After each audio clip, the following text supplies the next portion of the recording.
Olá a todos. Olá a todos.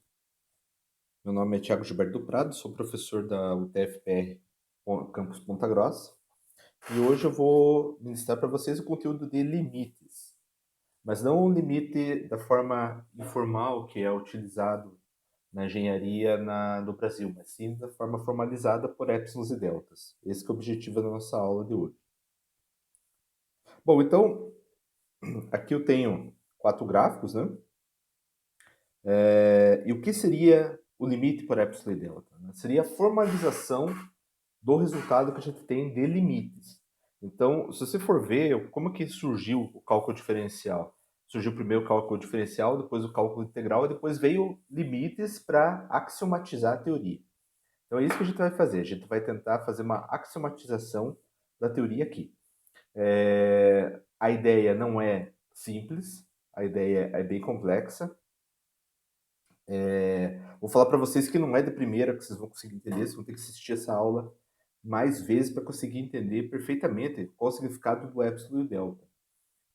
Então, o que seria esse epsilon e delta? Então, se a gente olhar o primeiro gráfico aqui,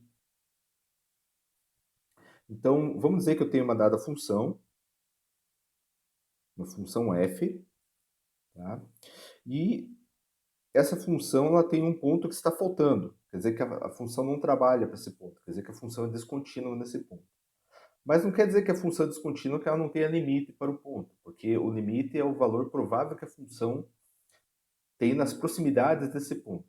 Se esses valores convergem tanto para a direita quanto pela esquerda, a gente vai ver um pouquinho mais à frente a axiomatização, já que você já viram o conteúdo de limites em cálculo diferencial, então eu estou partindo do pressuposto que vocês já conhecem limites, pelo menos para fazer os cálculos desses limites, derivadas, integrais. Então quer dizer que a tua função é descontínua, mas isso não quer dizer que não possa ter limite da função no ponto. Então vamos dizer que o provável valor do limite da função no ponto é um valor L. Bom, se você fizer um erro sobre esse valor L, então você pode ter um erro epsilon, que está aqui. Tá? Você vai adicionar esse valor epsilon desse valor L de limite ou subtrair esse valor epsilon. Então isso te dá o quê? Te dá um intervalo. Um intervalo de saída desse limite. Então, o teu limite da função, ele sempre vai estar entre L menos epsilon e L mais epsilon. Então, o teu limite da função vai estar nessa variação.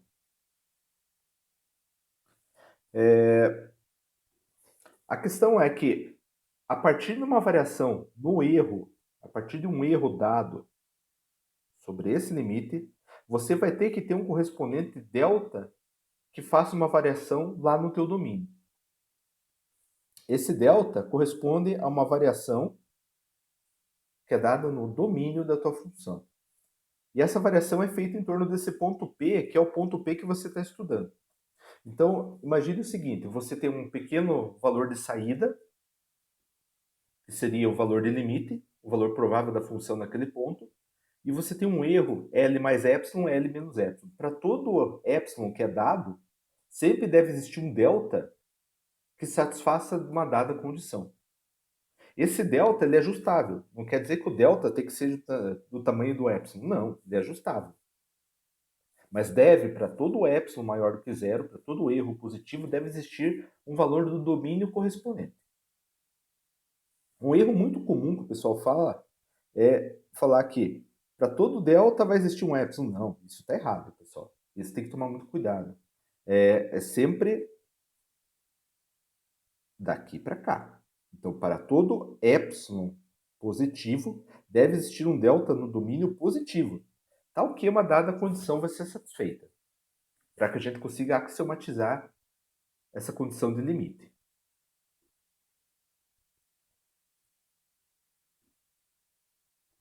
Então, aqui eu tenho o caso de uma função descontínua, né? Aqui também é o caso de uma função descontínua.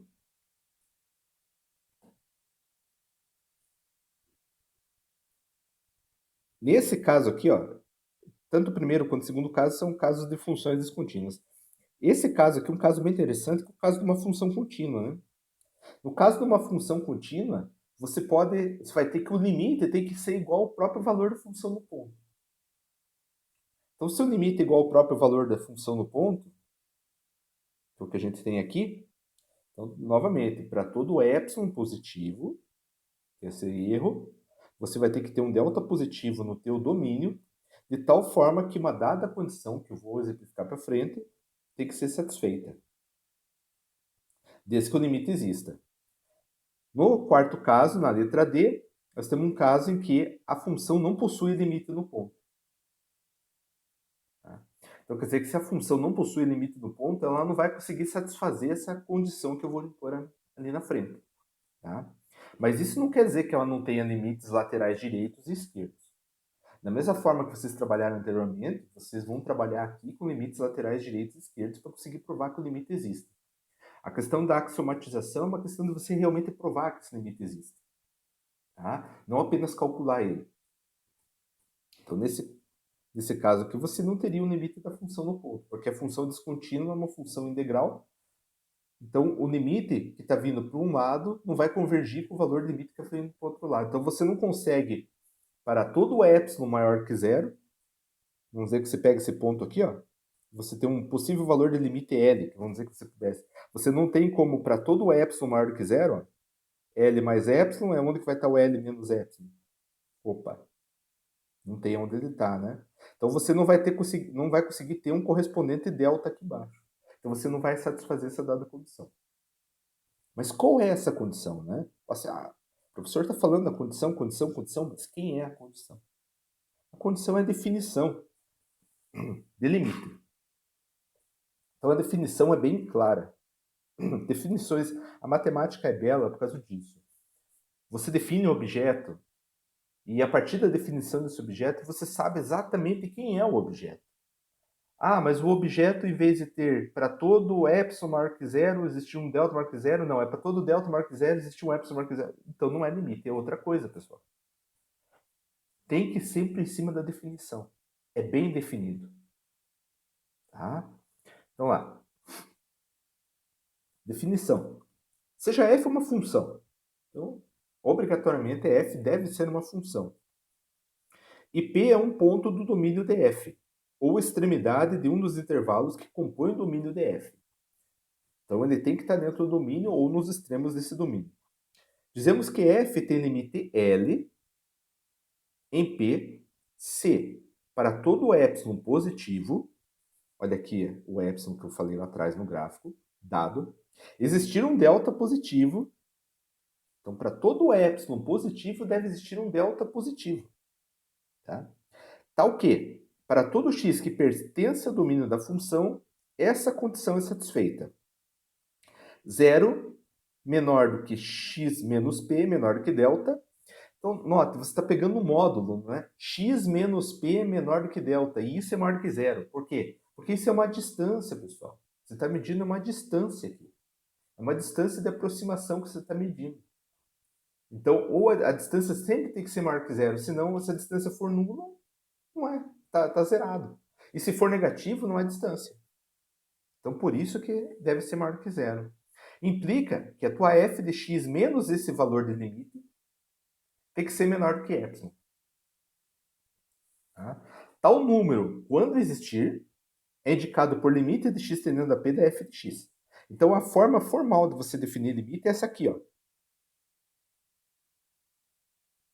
Limite de x tendendo a p da f de x é igual a L, se e somente se. O que é um se e somente se? Quer dizer que só vai ocorrer se isso realmente for satisfeito. Se não for satisfeito, o limite não vai existir. Se e somente se, para todo epsilon positivo, existir um delta positivo, tal que, para todo x pertencente ao domínio da função, 0 menor do que módulo de x menos p menor do que delta, implica em f de x menos L menor do que epsilon. Então, essa é a definição formal do limite. Tá? Dados os limites, existem algumas propriedades que você já conhece. Né? Por exemplo, você tem, primeiro, a propriedade de soma dos limites.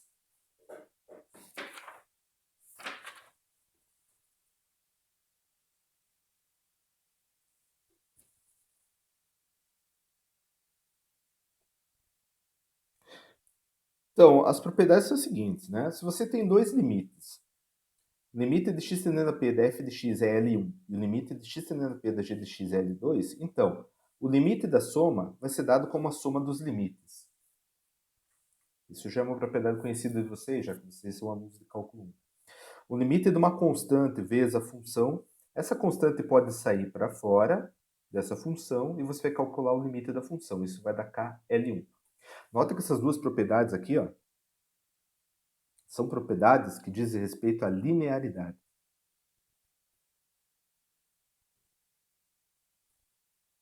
Tá? Então, essas propriedades vão ser propriedades que são levadas para cálculo diferencial, que é a derivada, e são propriedades que são levadas para o cálculo integral. Porque tanto o cálculo diferencial e o cálculo integral é axiomatizado a partir de limites. E se ele é axiomatizado a partir de limites, a linearidade é levada junto. Tá? Já essas propriedades aqui, a C e a D, se aplicam apenas a limites. Então, o limite do produto de duas funções é o produto dos limites, e o limite da razão de duas funções é a razão dos limites, desde que o limite inferior seja diferente de zero, porque o zero não possui uma recíproca inversa. Então, o que eu vou fazer? Eu vou demonstrar a primeira e a segunda propriedade para vocês.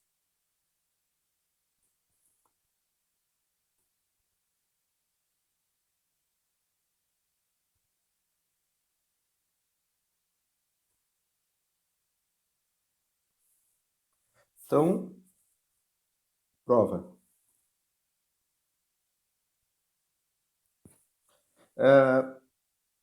Então, a primeira propriedade, é sempre bom lembrar que limite de x tendendo a p da minha f de x é L1 e o limite de x tendendo a p da minha g de x vai ser igual a L2. Esses são resultados dados. Então, a propriedade diz o seguinte, que limite de x tendendo a p de f de x mais g de x vai ser igual a L1 mais L2. Na verdade, é o limite de x tendendo a p da f de x mais o limite de x tendendo a p da minha função g de x. Então, quer dizer que o limite da soma é a soma dos limites. Mas como que a gente demonstra isso? Usando épsilons e deltas. Então, a primeira coisa que eu tenho que lembrar é o seguinte. Qual que é a definição do limite? Então, por definição,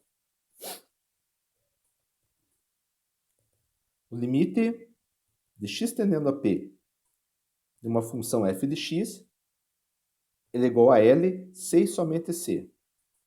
Para todo epsilon positivo, existir delta positivo, tal que, para todo x que pertence ao domínio da minha função, 0 menor que módulo de x menos p, menor do que delta, implica em f de x menos esse valor de limite, menor do que epsilon. Então, essa é a minha definição formal de limite. Eu vou fazer o quê? Eu vou aplicar essa definição formal ao limite que eu tenho que trabalhar. Então, agora eu tenho que limite de x tendendo a p da minha f de x mais a minha g de x, ele vai ser igual a um valor de limite que, pela minha hipótese, vai ser L mais L1, C e somente C, para todo epsilon maior que zero, existir delta maior que zero, tal que, para todo x pertencente ao domínio da minha função, 0 menor que módulo de x menos p, menor do que delta, implica em f de x mais g de x, menos o limite, que é, desculpa, é L1, L2, L1 mais L2, menor do que epsilon. Nota que agora todo o nosso trabalho é no quê? É em você conseguir trabalhar com esse lado da tua implicação, de tal forma que você consiga, por comparação, encontrar um delta que satisfaça a condição. Esse é todo o trabalho que a gente tem que fazer. Então, eu vou arrumar isso aqui. Eu arrumando isso, eu vou ter que... Isso aqui vai ser f de x menos o L1 mais g de x menos o L2. E isso é menor do que epsilon. Agora, o que eu vou fazer? Existe uma condição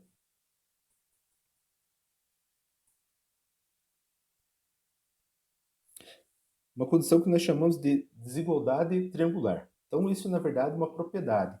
O que diz essa desigualdade triangular?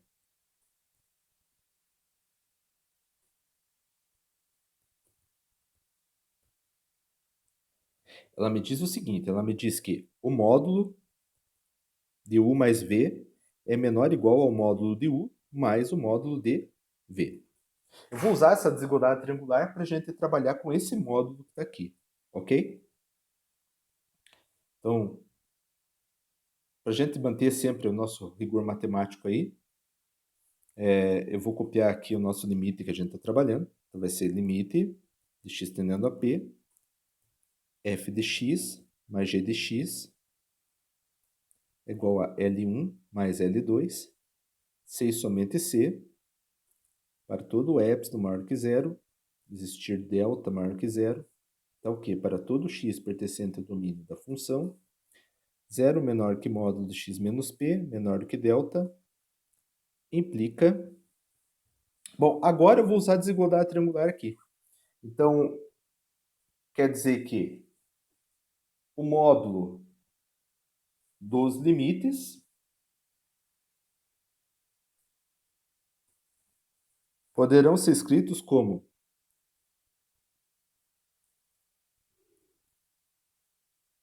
f de x menos L1 mais g de x menos L2. Isso aqui vai ser sempre menor ou igual a f de x menos L1 mais g de x menos L2. Isso é menor do que epsilon. Ok? Então, quer dizer que se esse limite aqui valer epsilon sobre 2 e esse limite aqui valer epsilon sobre 2, essa desigualdade aqui ela é satisfeita. Ok? Então, obtemos o seguinte resultado. Obtemos que o limite da soma é dado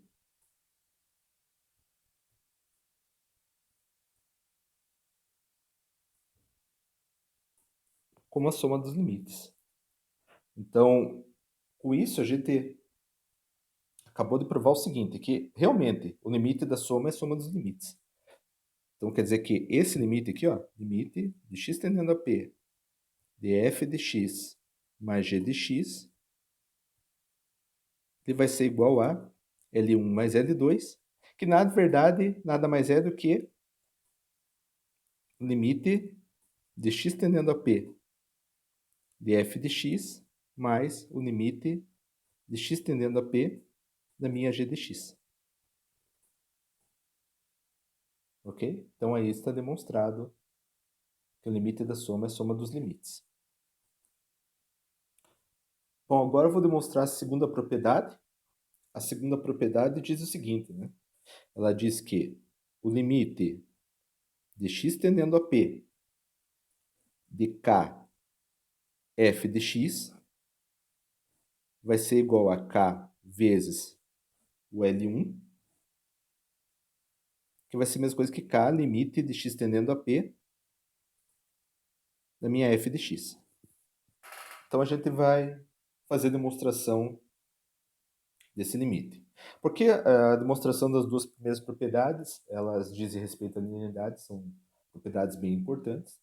E a demonstração da propriedade do produto e do quociente eu deixo para vocês como exercício para treino, né? Para vocês conseguirem entender o conceito de épsilon e delta. Sem treinar, vocês não vão conseguir entender, então vocês têm que treinar bastante. Então, vamos lá. Novamente, né? Então, limite de x tendendo a p de kf de x é igual a KL1, C e somente C.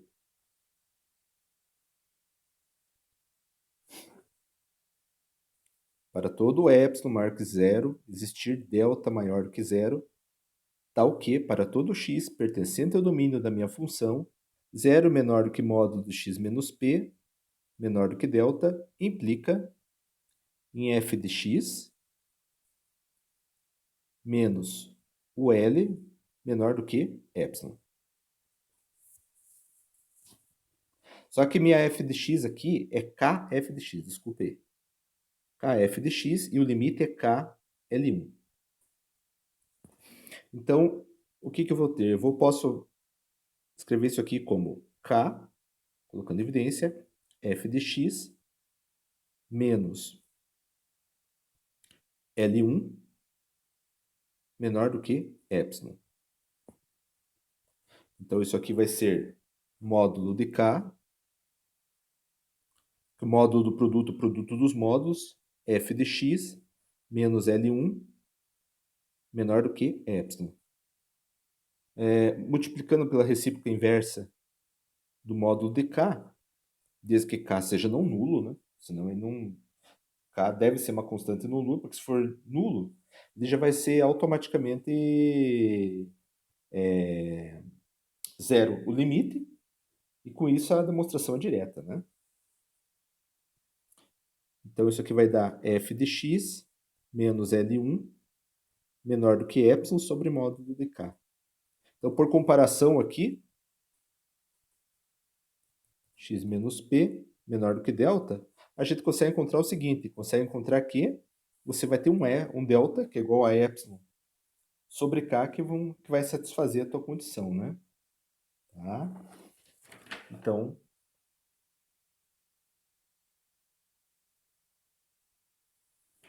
com isso você demonstrou mais essa propriedade. Esse quadradinho aqui quer dizer fim de demonstração, pessoal.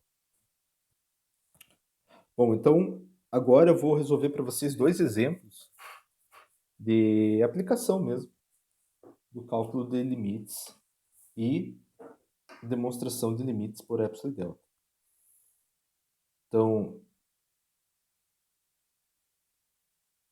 adicionar uma página aqui para a gente poder trabalhar.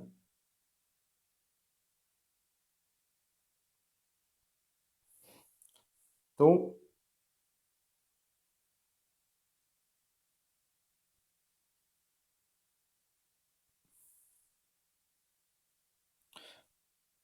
o primeiro limite é limite de x tendendo a 2 de 3x menos 2.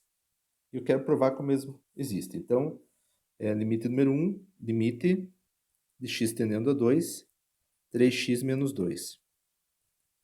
Então, esse limite aqui, como você já sabe calcular, é só como funções polinomiais são contínuas para todos os números reais, então é só aplicar direto o valor da função no ponto. Então vai dar 3 vezes 2, 6, 6 menos 2 dá 4. Mas eu quero provar que esse limite realmente vale 4.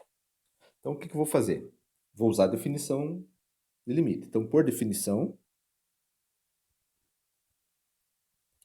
eu tenho que o limite de x tendendo a 2 e 3x menos 2 é igual a 4, se e somente se, para todo epsilon positivo, existir delta positivo, tal que, para todo x pertencente ao domínio da minha função, 0 menor que módulo de x menos o p vale 2, menor do que delta, implica em f de x, que é 3x menos 2, menos o L, que é 4, menor do que epsilon. Então, vou trabalhar com esse lado aqui para conseguir encontrar um delta que satisfaça a minha condição. Então, isso aqui vai dar 3x menos 6 menor do que epsilon. Isso aqui vai dar, coloco 3 em evidência, x menos 2 menor do que epsilon. Produto dos módulos é o módulo dos produtos. Então, isso aqui vai dar módulo de 3, módulo de x menos 2, menor do que epsilon. Mas módulo do número real positivo é o próprio número real positivo. Então, isso vai dar 3, módulo de x menos 2, menor do que delta. Aplico a recíproca inversa de 3. Isso vai dar módulo x menos 2 menor do que epsilon sobre 3. Se você fizer a comparação, né, você tem que 0 menor que módulo x menos 2 menor do que o delta. Quem que vai ser delta? Delta vai ser igual a epsilon sobre 3. Então, nota, o teu delta depende com epsilon sobre 3. Então, para todo epsilon positivo, haverá um delta positivo que satisfaz a condição. Então, portanto, existe delta que é igual a epsilon sobre 3 que satisfaz a condição.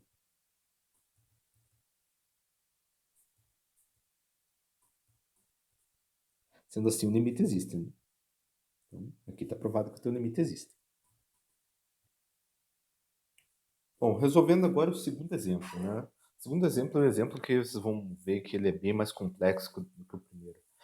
Mostrando que nem sempre é simples fazer essas demonstrações. Tá? Então, direto para a definição. Né? Então, por definição, eu tenho que limite de x tendendo a 3, tá? De x ao quadrado é igual a 9, C somente C. Para todo epsilon maior que zero, existir delta maior que zero, tá ok? Para todo x pertencente ao domínio da função, 0 menor que módulo de x menos 3, que é meu p, menor que delta, implica em f de x, que é x ao quadrado, menos o L, que é 9, menor do que epsilon. Então, novamente, né, a gente vai trabalhar com esse lado na minha implicação para conseguir encontrar um delta que satisfaça a condição. Então, isso aqui implica, eu posso abrir esse cara como escrito como x mais 3, x menos 3, menor do que epsilon. Então, isso aqui vai ser módulo de x mais 3, módulo de x menos 3, menor do que epsilon. Mas aqui surge um problema. O meu delta, ele deve depender apenas de epsilon, mas não de outras funções. Então, isso quer dizer o seguinte, quer dizer que eu vou ter que escrever esse cara aqui como um todo, em termos de uma constante, vezes módulo de x menos 3, de tal forma que isso é menor do que epsilon. E isso vai ter que ser igual a módulo de x menos 3 menor do que epsilon sobre essa constante. A questão é como encontrar a constante. Tá? Então, o que eu vou fazer é o seguinte. Eu vou fazer a seguinte suposição. Eu vou fazer uma restrição falando que o módulo de x menos 3 seja menor do que 1. O que quer dizer o módulo de x menos 3 ser menor do que 1? Quer dizer que essa distância, que vai ser meu delta aqui, ó, essa distância que eu estou pegando, ela pode ser de uma unidade do 3. Então, quer dizer que ela está indo entre 3 mais 1 e 3 menos 1. Então, ela está entre 4 e 2. Então, aplicando, isso aqui ocorre se somente C. 1 menor que módulo que x menos 3, menor do que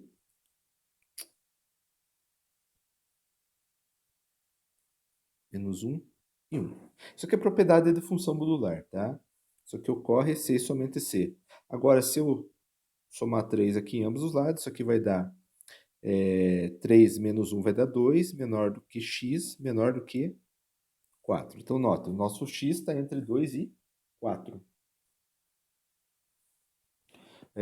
Eu posso, para encontrar esse x mais 3 que eu preciso aqui, eu vou somar mais 3 aqui. Então, isso aqui vai ficar entre 5, menor do que x mais 3, menor do que 7. Tá? Então, note, agora eu posso falar o seguinte, eu posso falar que módulo de x mais 3, isso aqui é menor do que 7, com certeza. Tá? Eu posso falar que módulo de x mais 3 é menor do que 7. Mas a questão é que agora eu tenho duas restrições para esse cara aqui, ó, que é o modo x-3. Eu tenho essa restrição que está aqui, e tenho essa que eu acabei de aplicar para encontrar quem é o modo de x mais 3. Eu tenho que ver se essas duas restrições são válidas. Então, o que eu vou fazer? Se você comparar essas restrições, comparando as restrições, eu tenho o seguinte, né? Eu tenho que, comparando, tenho que módulo de x menos 3 é menor do que 1, e eu tenho outra restrição que módulo de x menos 3 é menor do que epsilon sobre 7, porque eu acabei de achar esse c meu, e esse c vai ser o 7. Tá? Então, isso aqui é o delta, né? Isso aqui é delta, mas eu tenho dois deltas, né? Então, o que eu vou fazer? Eu vou tomar o meu delta como sendo o mínimo entre 1 e epsilon sobre 7. Tá na cara que o valor mínimo aqui vai ser o epsilon sobre 7, porque você está dividindo o epsilon por 7, né? Mas a gente tem que ver se esse daí realmente funciona. Se esse delta realmente vai funcionar. Então, para que ele funcione, você tem o quê, né? Temos que módulo de x ao quadrado menos 9. Isso aqui foi escrito como x mais 3, x menos 3, que é menor do que o meu epsilon, né? E daí a gente conseguiu escrever isso daqui, ó, como sendo x menos 3 menor do que epsilon sobre 7. Mas isso aqui também pode ser escrito o seguinte, né? A gente pode escrever como x mais 3, x menos 3, menor. Esse cara aqui não é o c? Sim, ele é o c. E o c vale quanto? A gente encontrou que o c vale 7. Tá? E o módulo x menos 3 vale epsilon sobre 7. Então, se você multiplicar um pelo outro, vai ter que x mais 3, módulo de x menos 3, é menor do que epsilon. Então, existe um epsilon que satisfaz a condição. Sendo assim, limite de x tendendo a 3 de x quadrado igual a 9 é verdadeiro. Então, note, já é um caso bem mais complicado de se encontrar. Ah, você fala assim, pô, professor, então se eu colocar um x ao cubo fica bem mais complicado. Sim, fica bem mais complicado.